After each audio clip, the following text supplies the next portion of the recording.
रात के 3:30 बजे जब वो खिड़की पर पहुंची, उसने एक ऐसा नजारा देखा कि उसके पैरों तले जमीन खिसक गई।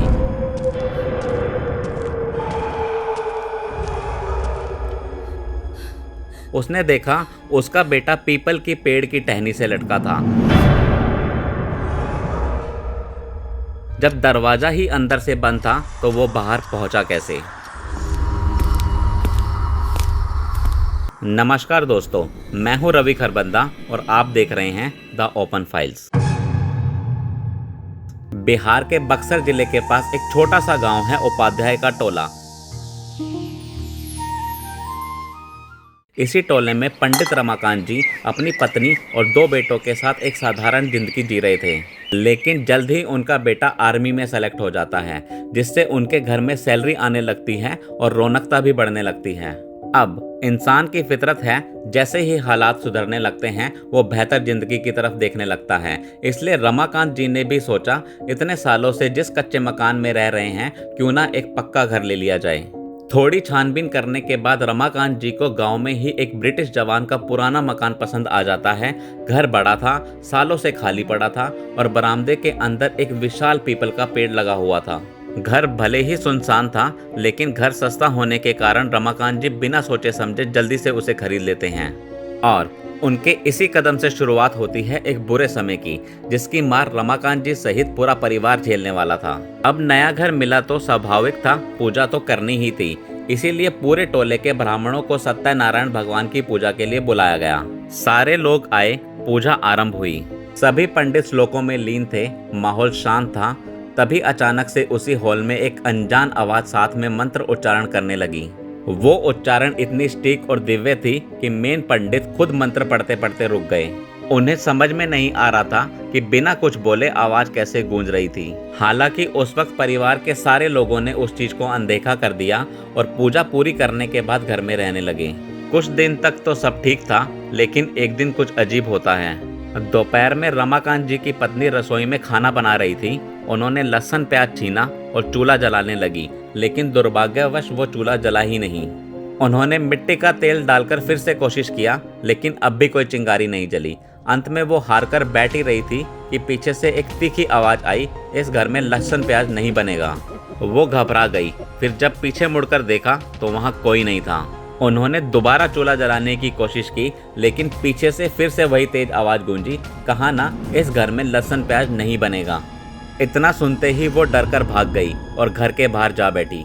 जब रमाकांत जी आए तो पत्नी ने पूरी बात बताई। रमाकांत जी हंस पड़े और उन्होंने इसे वहम कहकर टाल दिया। लेकिन पत्नी ने अगले ही दिन लहसुन प्याज को बाहर फेंक दिया और घर में उनका प्रवेश कम्प्लीटली बंद हो गया। वो घटना तो बस एक ट्रेलर था, असली भयानक घटना तो अभी बाकी थी। कुछ ही दिन बाद रमाकांत जी को खबर मिली कि उनका छोटा बेटा गांव के चौबारे पर नशे में पड़ा है। ये सुनते ही वो भड़क उठे, क्योंकि ये उनकी खानदानी परंपरा के खिलाफ था। गुस्से में रमाकांत जी बेटे को घर लाए, उसे डांटा और फिर सुला दिया।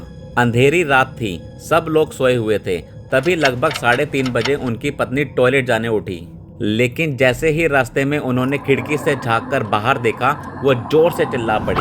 उन्होंने देखा कि उनका बेटा टहनियों से फंदा बनाकर लटका हुआ था। दरवाजा अंदर से बंद था, चाबी रमाकांत जी के पास थी और सब यही सोच रहे थे आखिर ये हुआ कैसे। लेकिन तभी रमाकांत जी को एक साधु की कही हुई बात याद आती है। दरअसल जब घर की पूजा के बाद रमाकांत जी और उसके पड़ोसी उपाध्याय जी ब्रह्म मंदिर गए थे, तो वहां उनकी मुलाकात एक अनजान साधु से होती है। फिर जब उन्होंने साधु को प्रणाम किया तो उसने गुस्से से कहा, बड़ा काम करने से पहले घर के बड़ों से पूछना चाहिए। तुमने जो घर खरीदा है उसमें ब्रह्म राक्षस रहता है और वो 24 साल से मुक्ति चाहता है। ये बात रमाकांत जी को उस वक्त तो समझ में नहीं आई, लेकिन अब सब कुछ साफ था। अब रमाकांत जी उस साधु को खोजने निकल पड़ते हैं और भाग्यवश वो साधु उसी मंदिर में मिल जाता है। साधु ने बोला, तुमने ब्रह्म राक्षस को जगा दिया, अब तुम ही उसे मुक्त करोगे, नहीं तो वो तुम्हें नहीं छोड़ेगा। रमाकांत जी ने साधु की बात मान ली और अगले ही दिन से उन्होंने हनुमान अष्टक, कवच, चालीसा सबका कठोर अनुष्ठान शुरू कर दिया। अगले 107 दिनों तक हर रोज वो ये मंत्र पढ़ते और पीपल के पेड़ से वही दिव्य भयावक आवाज के साथ साथ मंत्र दोहराती। लेकिन 108वें दिन उन्हें पहली बार लगा कि कोई पीछे खड़ा है। जब उन्होंने पलटकर देखा तो सामने 7-8 फीट ऊंचा, खून से सना और बड़े बड़े सींगों वाला ब्रह्म राक्षस खड़ा था। रमाकांत जी बेहोश होकर गिर पड़े। फिर जब शाम को उन्हें होश आया तो वो एक अजीब सा खिंचाव महसूस कर रहे थे, लेकिन बिना सोचे वे पीपल के पेड़ के पास पहुंचे, अग्नि जलाई और मंत्र पढ़ने लगे। ब्रह्म राक्षस पेड़ पर बैठा उन्हें घूर रहा था, लेकिन रमाकांत जी डटे रहे।